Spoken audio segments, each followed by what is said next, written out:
ఓ చిన్నారికి అత్యంత అరుదైన ఊపిరితిత్తుల శస్త్రచికిత్సను Nellore Medicover super speciality hospital వైద్యులు విజయవంతంగా నిర్వహించారని pulmonologist doctor Katamreddy Kaushik Reddy, paediatrician doctor Uday Keerthi, anaesthesian chief doctor రంగనాథ్లు తెలిపారు.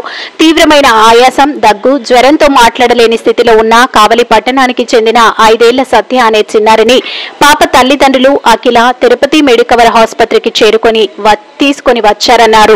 ఎక్స్రే, సిటీ స్కాన్ చేయగా ఊపిరితిత్తుల్లో ఏదో వస్తువు ఫారెన్ బాడీ ఉండి ఊపిరితిత్తి మూసుకొని పోయినట్టుగా గుర్తించి డాక్టర్ల బృందం ఫ్లెక్సిబుల్ బ్రాంకోస్కోపీ అనే అధునాతన శస్త్రచికిత్సతో ఫోగాట్ బెలూన్ వేసి ఊపిరితిత్తుల్లో ఉన్న వస్తువును బయటకు తీసి చూడగా అది తమలపాకుతో పాటు వేసుకునే వక్కగా తేలిందన్నారు.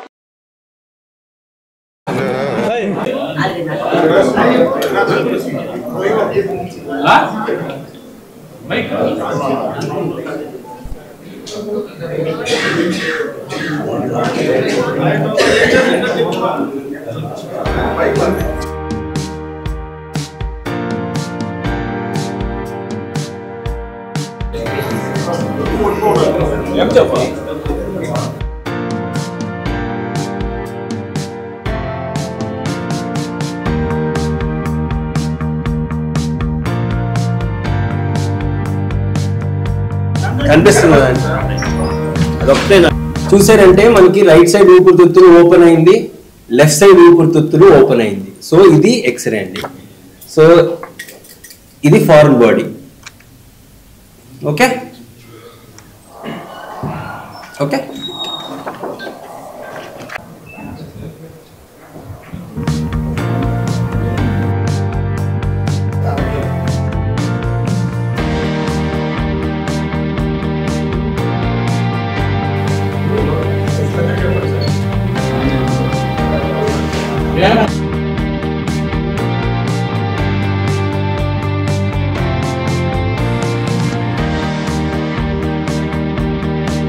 అందరికీ నమస్కారం అండి. నేను మీ doctor Katamreddy Kaushik Reddy, consultant clinical and intervention pulmonologist at Medicover hospital Nellore.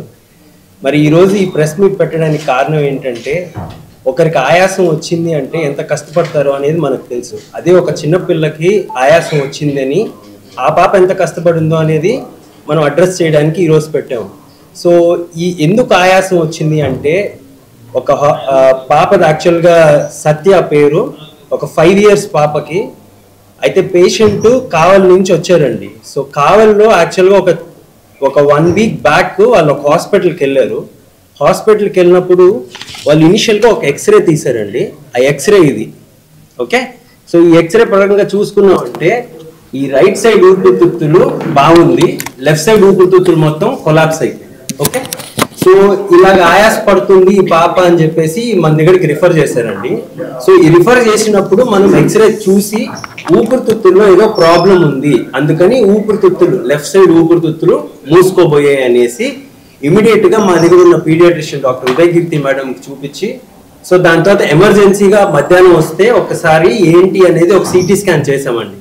CT scan చేసినప్పుడు ఆ లెఫ్ట్ సైడ్ ఊపిరితిత్తుల్లో పాపకి ఒక ఫారెన్ బాడీ అంటే విదేశీ పదార్థం అది ఏంటి అని ఇరుక్కొని పోయి ఉండింది లెఫ్ట్ సైడ్ లో.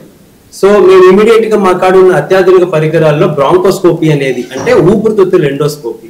సో ఈ ఊపిరితిత్తుల ఎండోస్కోపీ పీడియాట్రిక్ బ్రాంకోస్కోపీ అంటాము. సో ఈ పీడియాట్రిక్ బ్రాంకోస్కోపీ వేసి ఊపిరితిత్తుల్ని చూసామండి. చూసినప్పుడు అక్కడ ఫారెన్ బాడీ కనిపించింది. అంటే లెఫ్ట్ సైడ్ మెయిన్ బ్రాంకస్ అంటే మెయిన్ ఊపిరితిత్తులు లెఫ్ట్ సైడ్ కి పోయే మెయిన్ గొట్టంలో ఆ ఫారెన్ బాడీ ఇరుక్కొని ఉండింది.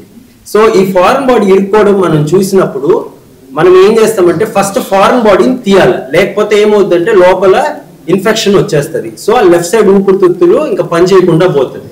సో మనం ఏం చేసామంటే ఒక ఫోగాటి బెలూన్, ఆ బెలూన్ వేసి ఫారెన్ బాడీని బయటికి తీసామండి.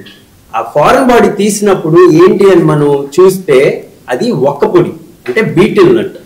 అది ఏమైంటది అనుకొని మనము క్రాస్ చెక్ చేసినప్పుడు వాళ్ళ నాన్నగారికి ఒక్క పొడి వేసుకునే అలవాటు ఉంది. సో పాప ఒక్క పొడి మింగేసి అది బై మిస్టేక్ అది పొట్టలోకి పోకుండా ఊపిరితిత్తులకు వెళ్ళిపోయింది. దాన్ని మా భాషలో ఏమంటాం అంటే ఆస్పిరేషన్ అంటాం. సో ఈ ఫారెన్ బాడీస్ అనేది ఇంపార్టెంట్, ఒక ఎమర్జెన్సీగా మనం చూడాల్సిన పరిస్థితి. సమ్ టైమ్స్ ఏమవుతుందంటే రెండు ఊపిరితిత్తులు బ్లాక్ అయిపోయినప్పుడు కొలాప్స్ అయిపోతారు, అంటే డెత్ కానీ అవ్వచ్చు. ఎందుకంటే మెయిన్ గా ఒక్కొక్కరికి ఆయాసం అనేది చాలా ఇంపార్టెంట్, అది అడ్రస్ చేయాల్సిన విషయం. సో ఈ ఫారెన్ బాడీస్ ని మనం యాక్చువల్ గా పేరెంట్స్ చూస్తుండాల. సో ఏదైనా పాపకు తెలియదు అదేంటి అనేది, పోయినా చెప్పుకోలేని పరిస్థితి. సో పేరెంట్స్ కి తెలీదు, యాక్చువల్ గా వాళ్ళ అమ్మ నాన్నకి ఐడియానే లేదు ఇట్లా ఫారెన్ బాడీ లోపల ఉంది అనేది. ఓకే, మనం డయాగ్నోస్ చేసిన వెంటనే వాళ్ళకి అర్థమైంది ఓకే ఇది ప్రాబ్లం అనేసి. సో ఇది ఎందుకు ఇంపార్టెంట్ అంటే ఒక 5 year పాపకి మనం బీటిల్ నట్ అనేది లోపల లెఫ్ట్ సైడ్ ఊపిరితిత్తుల్లో ఉంది కాబట్టి మనం బ్రాంకోస్కోపిక్ ప్రొసీజర్ చేసి బయటికి తీసాం. ఇంపార్టెంట్ ఏంటంటే ఎర్లీ డయాగ్నోసిస్, అంటే ఎంత తొందరగా మనం కనిపెడతామో అంత తొందరగా వైద్యం ఇచ్చినప్పుడు ఏ ప్రాబ్లం ఉండదు. ఫారెన్ బాడీ అనే పర్స్పెక్టివే ఎమర్జెన్సీ ప్రొసీజర్ అండి. ఓకే, సో ఇప్పుడు మా పీడియాట్రిషియన్ మేడం ఉదయకీర్తి గారు చెప్తారు, దాని తర్వాత మా రంగా సార్ వచ్చి అనెస్థెటిస్ట్ ఇక్కడ. సో మనం ఎలా కేసు హ్యాండిల్ చేసామని. నమస్తే అండి, నేను paediatrician doctor Udayakeerthi from medical hospital Nellore. ఇందాక సార్ ఎక్స్ప్లెయిన్ చేశారు ఆల్రెడీ ఆ బేబీ గురించి, what all she has gone through, ఎందుకు ఆ సిచ్యువేషన్ వచ్చింది అని. సో నేను మెయిన్గా పీడియాట్రిక్ ఏజ్ గ్రూప్లో ఫారిన్ బాడీ యాస్పిరేషన్ అనేది ఎంత ఇంపార్టెంట్, ఎందుకు అంత అర్లీగా ఇంటర్వ్యూన్ అవ్వాలి అనేది చెప్తాను. సో ఇది ఆల్మోస్ట్ ఈ పాప డయాగ్నోస్ అయ్యేటప్పటికి it was 2 weeks. So 2 weeks నుంచి పాప కంప్లైంట్స్ ఉన్నాయి. సో యాస్పిరేషన్ అనేది ఎప్పుడో 2 వారాల క్రితం జరిగింది. సో కొన్నిసార్లు ఏమవుతుంది అని అంటే అది ఆల్రెడీ ఒక లంగ్లో కాకుండా ఇంకొక సైడ్ వెళ్ళిపోయింది కాబట్టి బేబీకి లైఫ్ థ్రెటనింగ్ ఈవెంట్స్ అంటూ ఏమీ జరగలేదు. Suppose it is the big foreign body, అది మెయిన్ ట్రెకియాలోనే ఉండిపోయింది అనుకోండి, ఒక్కోసారి అది లైఫ్ థ్రెటనింగ్ ఈవెన్ డెత్ కూడా అయ్యే ఛాన్సెస్ ఉంటుంది. సో యూజువల్లీ ఈ అవేర్నెస్ ఎందుకు అంటే పేరెంట్స్ ఈ age group particularly 3 to 5 years age గ్రూప్లో చాలా పర్టికులర్గా నోటీస్ చేస్తూ ఉన్నారు పిల్లల్ని. సో అది ఎక్స్ప్లోరేటివ్ ఏజ్ గ్రూప్, వాళ్ళకి ఎంతూజియాజం ఉంటుంది, ఏం జరుగుతుంది ఏంటి, ప్లస్ పేరెంట్స్ కానీ చుట్టుపక్కల వాళ్ళు కానీ ఏం చేస్తున్నారు అది ఇమిటేట్ చేస్తూ ఉంటారు. సో ఎందుకు ఆ పాప బీటిల్ నట్ తీసుకునింది అంటే ఫాదర్ని చూస్తూ ఉంది, సో తీసేసుకునింది. సేమ్ థింగ్ సాఫ్ట్ ఆబ్జెక్ట్స్ అనుకోండి, అవి స్వాలో చేసేస్తారు. Hard objects only betel nut అనే కాదు, డ్రై ఫ్రూట్స్, పీనట్స్ యూజువల్ ఇవి ఉంటాయి ఫారిన్ బాడీస్ లాగా. సో అవి యాస్పిరేట్ చేసుకుంటారు, అది శ్వాసగొట్టంలోకి వెళ్ళిపోద్ది అనమాట. మనకి పొట్టలోకి వెళ్ళాల్సిన గొట్టంలో కాకుండా శ్వాసగొట్టంలోకి వెళ్ళి ఇలాంటి సిచ్యువేషన్స్ వస్తాయి. About children particularly this age group. So మీకు ఏదైనా అబ్నార్మల్గా సైన్స్ ఉన్నాయి అని అంటే నెగ్లెక్ట్ చేయకుండా ఇమీడియట్గా కన్సల్ట్ అయ్యి అప్రోచ్ అవ్వాలి. Thank you. ఈ సత్య అనే 5 years చిన్న పాపకి ఆయాసం చాలా ఎక్కువగా ఉంది అని మన ఎమర్జెన్సీకి వచ్చినప్పుడు డాక్టర్ కౌశిక్, మన పీడియాట్రిషియన్ కీర్తి వీళ్ళిద్దరూ చూసి ఎమర్జెన్సీగా చేయాలి అని ఆపరేషన్ థియేటర్కి ఆఫ్టర్నూన్గా షిఫ్ట్ చేశారు. పాపని ఎగ్జామిన్ చేస్తే చాలా బ్రెత్లెస్గా ఉంది, అంటే చాలా ఆయాసంగా ఉంది, ఊపిరి తీసుకునే వేగం చాలా ఎక్కువగా ఉంది, బ్లడ్లో ఆక్సిజన్ లెవెల్స్ కూడా తక్కువగా ఉన్నాయి. కానీ ఇంకా ఈ పాపకి ఎమర్జెన్సీగా మనం చేయాలి అని సో అప్పటికప్పుడే వితౌట్ ఎనీ డిలే మనం ప్రొసీజర్ చేయడానికి ఆపరేషన్ థియేటర్ లోపలికి తీసుకెళ్ళాము. సో మామూలుగా ఇంత చిన్న పిల్లలకి ఎమర్జెన్సీగా అంటే ప్రీ ఆపరేటివ్గా మనం ఏ ప్రిపరేషన్ లేకుండా ఎమర్జెన్సీగా తీసుకోవడం అనేది ఛాలెంజింగ్ ఫుడ్. సో దాన్ని మనం సక్సెస్ఫుల్గా రిమూవ్ చేయగలిగాము. ఆపరేషన్ అయిన తర్వాత కూడా ఈ పాపని ఒక 12 to 54 hours ఐసీయూలోనే పెట్టుకున్నాము. ఐసీయూలో కూడా బాగా కేర్ ఇచ్చి సక్సెస్ఫుల్గా ఆ పాపకి డిశ్చార్జ్ చేయగలిగాము. ఇప్పుడు ఈ పాపకి మనము అంత స్పీడ్గా మనం ఇంటర్వ్యూన్ అయ్యి ప్రొసీజర్ చేసి ఫారిన్ బాడీని రిమూవ్ చేయకుండా ఉంటే అది పాప ప్రాణాపాయం వరకు వెళ్ళిపోయి ఉండేది, అందులో డౌటే లేదు. మనము మెడికవర్ హాస్పిటల్ నెల్లూరులో పాప ఎమర్జెన్సీకి వచ్చిన తర్వాత ఏమాత్రం ఆలస్యం లేకుండా చాలా వేగంగా ఎమర్జెన్సీగా సక్సెస్ఫుల్గా ఈ ప్రొసీజరు చేయగలిగాం. అంతేకాకుండా మనం ఈ హాస్పిటల్లో వీళ్ళ యొక్క ఫైనాన్షియల్ స్టేటస్ని కూడా దృష్టిలో పెట్టుకొని కొన్నిసార్లు నిద్రపోయేటప్పుడు వాళ్ళు పెట్టుకొని పడుకుంటారు. సో అలాంటివి కానీ అప్పుడప్పుడు ఊపిరితిత్తుల్లోకి వెళ్ళిపోతాయి.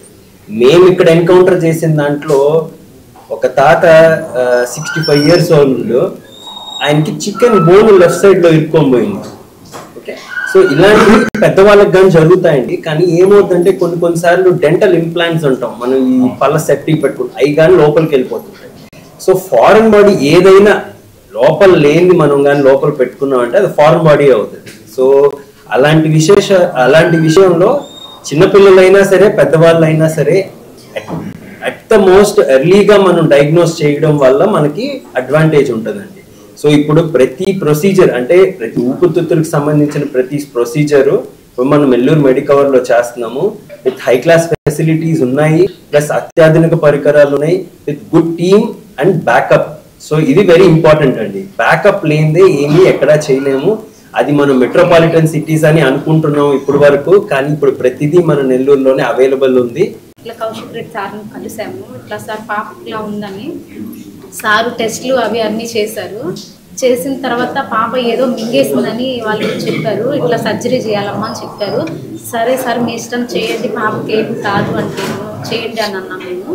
సరే అని చెప్పి సర్జరీ చేసిన తర్వాత ఒక్క పొడి అనేది 4 పొలుకులు ఉన్నాయి అమ్మాయి కడుపులో, అదే ఊపిరితిత్తులో.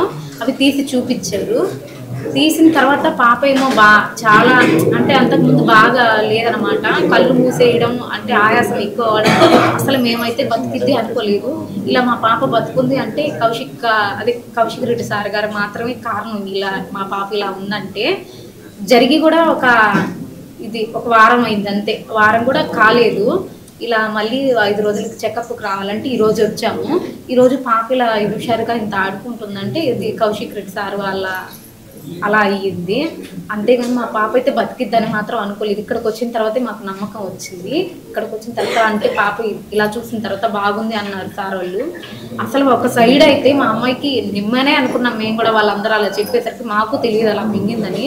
సార్ చెప్పిన దాకా మాకు అసలు అలాంటివన్నీ ఏం తెలియదు. సార్ చెప్పిన తర్వాత అర్థం తీసుకున్నాం ఇలా మింగిందని కౌశిక్ రెడ్డి సార్. కానీ ఇలా మా పాప బతుకుంది అంటే ఆ సార్ వల్లే కారణం. దయచేసి ఎవరైనా కానీ ఇలా మా పాపలాగా ఇలా కానీ ఉంటే తొందరగా హాస్పిటల్ తీసుకురండి. ఎందుకంటే మా పాపలాగా ఇంకొక పాపకి ఎప్పుడు ఎలాగ కాకూడదు. అందుకోసం నేను ఇట్లా మాట్లాడాలని అనుకుంటున్నాను. మరెన్నో వీడియోల కోసం మా ఛానల్ ని సబ్స్క్రైబ్ చేసుకుని పక్కనే ఉన్న బెల్ ఐకాన్ ని క్లిక్ చేసి యాక్టివేట్ చేసుకోండి.